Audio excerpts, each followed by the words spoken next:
मेरे साथी मंत्री, समिति के सभी सदस्य, राज्यसभा के उपाध्यक्ष महोदय, विद्वत जन और आज इस विशाल सभागार में एक भी सीट खाली नहीं है, इस तरह से उपस्थित सभी हिंदी प्रेमियों को मेरा नमस्कार।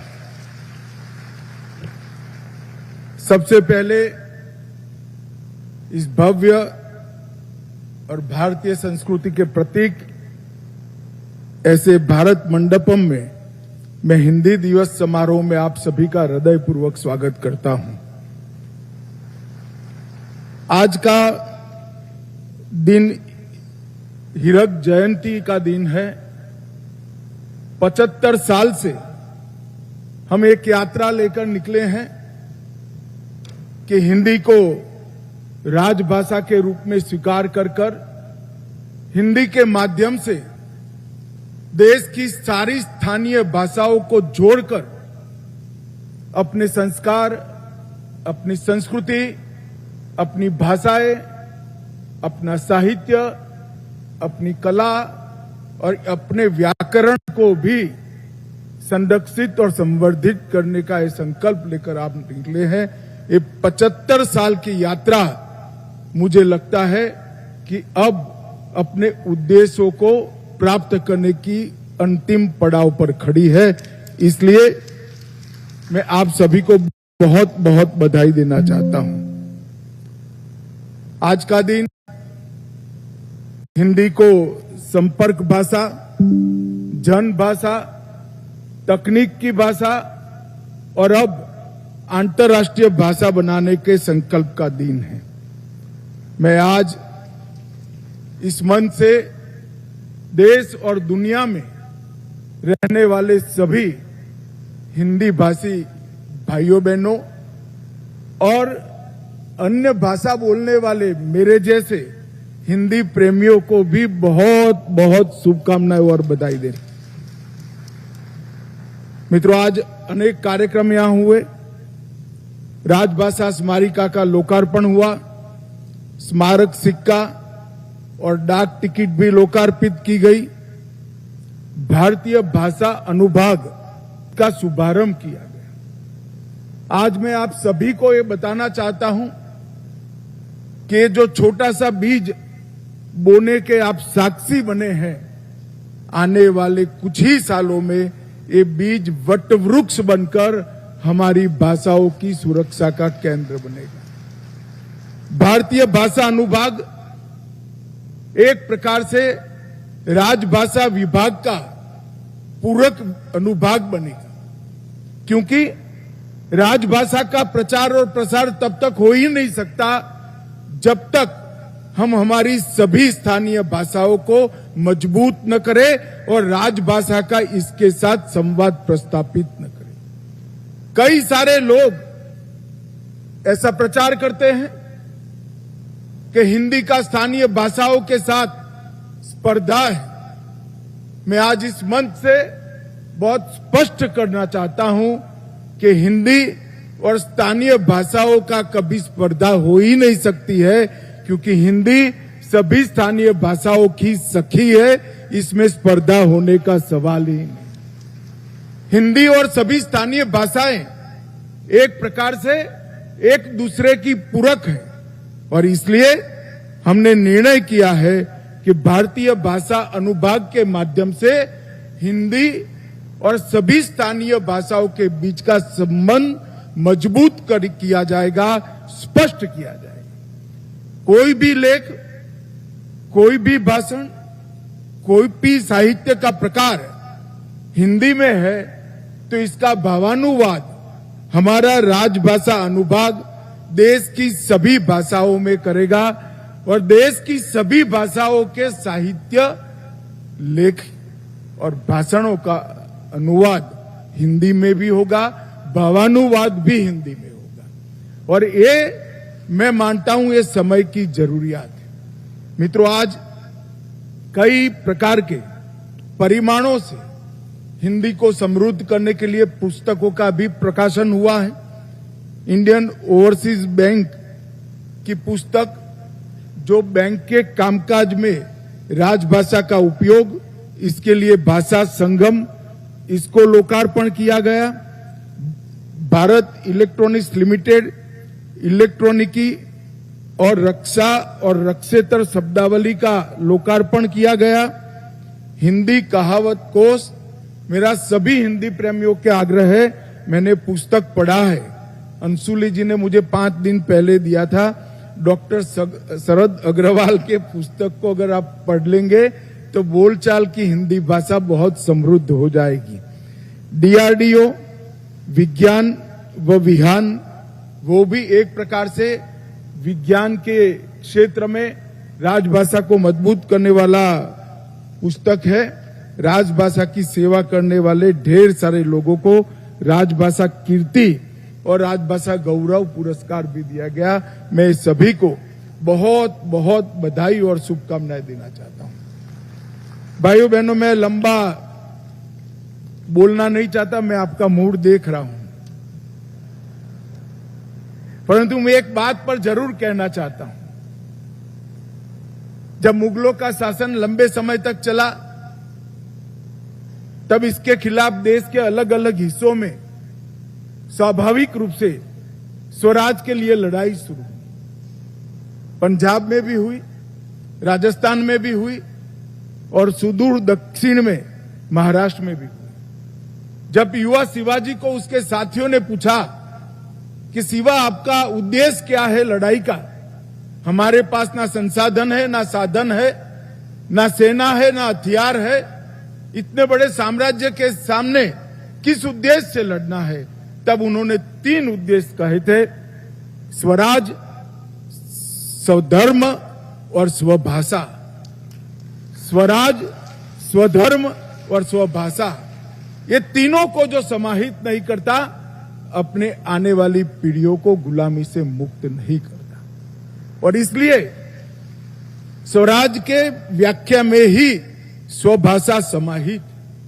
जो देश, जो प्रजा अपनी भाषाओं की रक्षा नहीं कर सकती, वो अपने इतिहास से भी कटती है, अपने साहित्य से भी कटती है, अपने संस्कार से भी कटती है और आने वाली पीढ़ियां गुलामी की मानसिकता के साथ आगे बढ़ती है। और इसलिए ये बहुत जरूरी है कि आजादी के 75 वर्ष के बाद भी हम स्वराज, स्वभाषा और स्वधर्म के ये शिवाजी महाराज के सिद्धांत पर बल देकर काम करें। और मित्रों, इसीलिए मोदी जी ने नई शिक्षा नीति में प्राथमिक शिक्षा पर बल देने का काम किया है।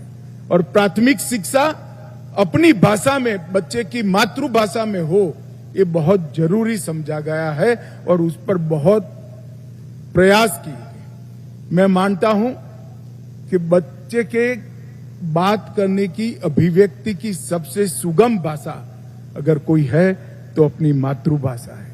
इसके सोचने की भाषा अपनी मातृभाषा है और उसके सोचने का, तर्क का, विश्लेषण का और निर्णय पर पहुंचने की जो प्रक्रिया है, जो इसको एक संपूर्ण बच्चा बनाता है, वो भी अपनी मातृभाषा है।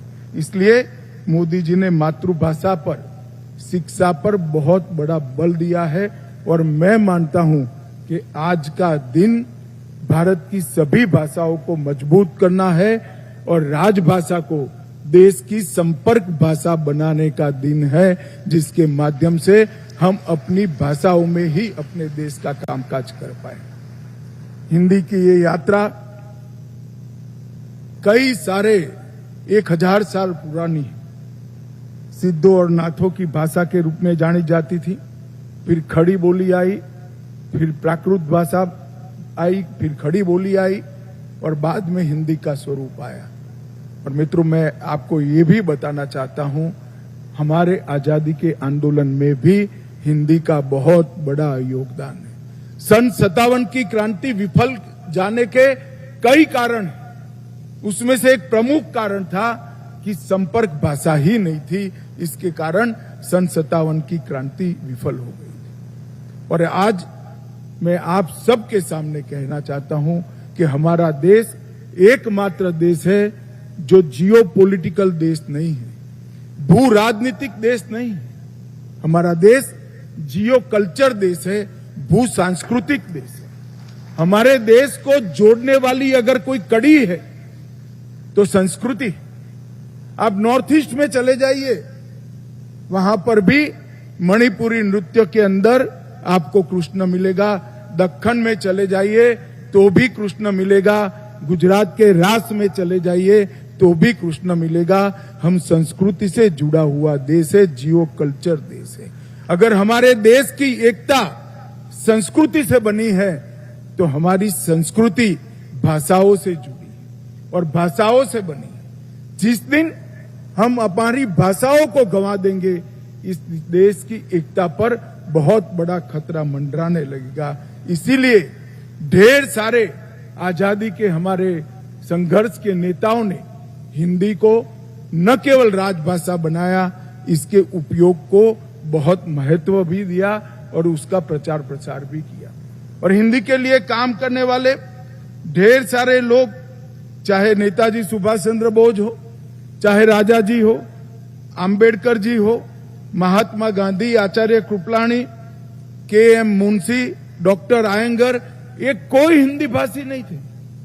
ये सारे नेता, उनकी मातृभाषा अलग थी, मगर वो समझते थे कि हिंदी भाषा देश को एक करने का माध्यम है। इसीलिए हिंदी को राष्ट्रीय एकता का प्रतीक बनाकर उन्होंने राजभाषा का स्वरूप दिया। और के.एम. मुंशी आयंगर फॉर्मूला आया, जिसके तहत आज राजभाषा हुए हम 75 साल पूरे करने जा रहे हैं।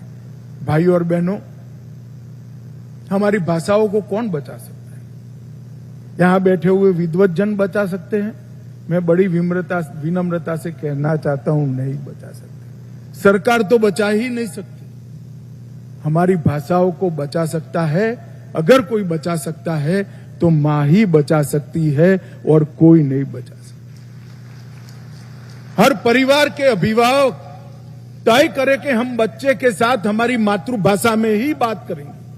अगर इतना तय कर ले तो कोई हमारी भाषाओं को समाप्त नहीं कर सकता और हमारी भाषाएं चिरकाल तक देश और दुनिया की सेवा करती। आज जरूरत है हमारे देश के अभिभावकों को अपने बच्चों के साथ अपनी मातृभाषा में बात करने की, मातृभाषा को सीखने के लिए उनको प्रेरणा देने की। और मैं आपको विश्वास से बता रहा हूं, आप बच्चों के विकास की चिंता कर कर किसी अन्य भाषा की शरण में जाने के लिए मत समझाइए। आने वाला समय भारत की भाषाओं का है, राजभाषाओं का। और मैं बड़े विश्वास के साथ देश की जनता को बताना चाहता हूं, अब इस देश को किसी भी प्रकार की गुलामी में कोई नहीं रख सकता और भाषा की ये गुलामी में तो कभी नहीं रख सकता। और इसलिए राजभाषा दिन आज है और हम सब चौथे राष्ट्रीय सम्मेलन में यहां पर एकत्रित हुए हैं। उस वक्त मैं इतना ही कहना चाहता हूं कि राजभाषा विभाग ने बहुत काम किया है। हिंदी को लचीली बनाने का भी काम किया है, हिंदी को स्वीकृत बनाने का भी काम किया है। कई सारे हिंदी के विद्वानों ने मुझे फोन भी किए कि अमित भाई, हिंदी को क्यों दूषित कर रहे हो? मैंने बोला, हिंदी कभी दूषित नहीं हो सकती। ये तो ऐसी गंगा है, जितने भी आएंगे सब इसके अंदर बहेंगे और हिंदी पवित्र की पवित्र रहेगी। कई सारे शब्द हिंदी में नहीं है, हमारी अन्य भाषाओं में है। हम इसको स्वीकार कर ले। हिंदी अगर इसको स्वीकार करती है तो हिंदी के कई शब्द हमारी स्थानीय भाषाएं भी स्वीकार करेंगी। इसलिए हमने शब्द सिंधु जो बनाया है, इसमें एक भी भारत की भाषा नहीं है जिसके शब्द को हमें समाहित नहीं किया। और हमारी भाषा और हमारी देश की जनता एक कई सारी संस्कृतियों को हजम करते करते करते हमारी संस्कृति बनी है। टेक्निक से तकनीक कब हो गया किसी को मालूम ही नहीं पड़ा, इंजीनियर से इंजीनियर कब हुआ किसी को मालूम ही नहीं पड़ा, और हिंदी भाषा समृद्ध हुई है। हमने हिंदी को स्वीकार्य बनाना चाहिए, लचीली बनाना चाहिए और बोलचाल की भाषा भी बनाना चाहिए। वो ही हिंदी की आगे की यात्रा को लंबा, स्पष्ट और मक्कम गति से तेजी के साथ आगे बढ़ने वाली भाषा बना सकता है।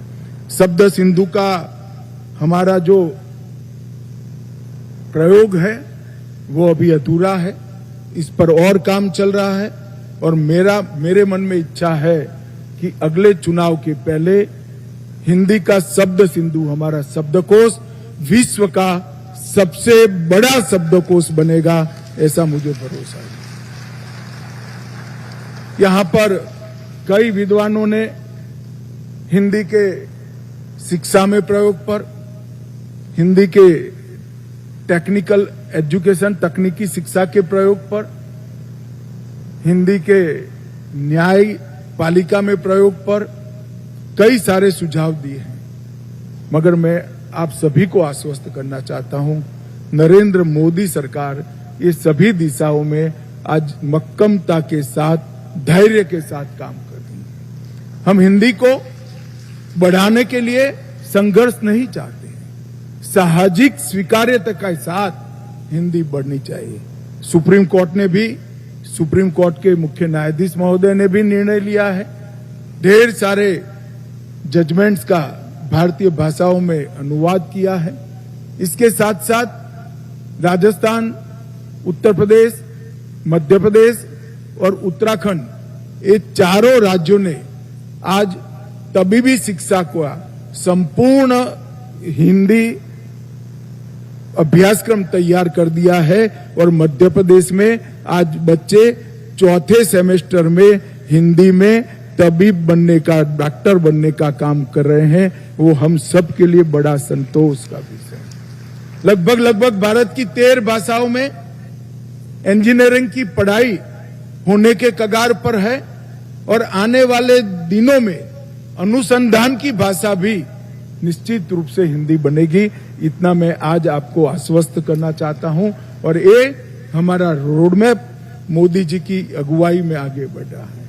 मोदी जी ने दुनिया के बड़े से बड़े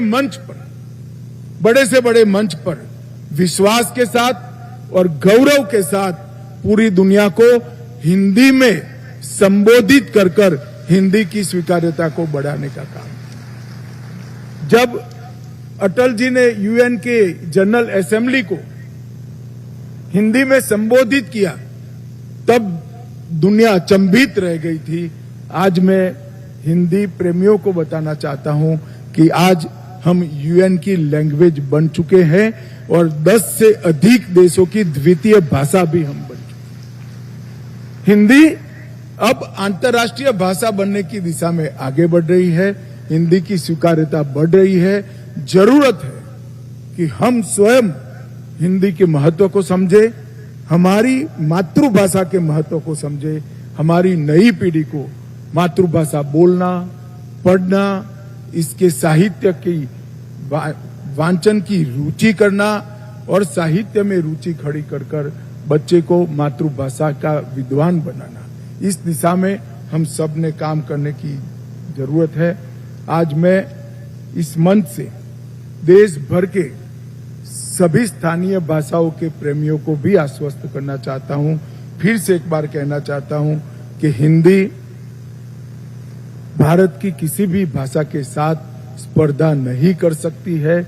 भारत की भाषाएं भी हिंदी से ही मजबूत हो सकती है और हिंदी भी भारतीय भाषाओं से ही मजबूत हो सकती है। और अंत में केंद्र सरकार के सभी कर्मचारियों को भी कहना चाहता हूं कि मेरे जैसे व्यक्ति को भी गृह मंत्रालय की सभी फाइलों को हिंदी में मुझ तक पहुंचाने में 3 साल लगे हैं। हम हिंदी के प्रयोग को आगे बढ़ाएं।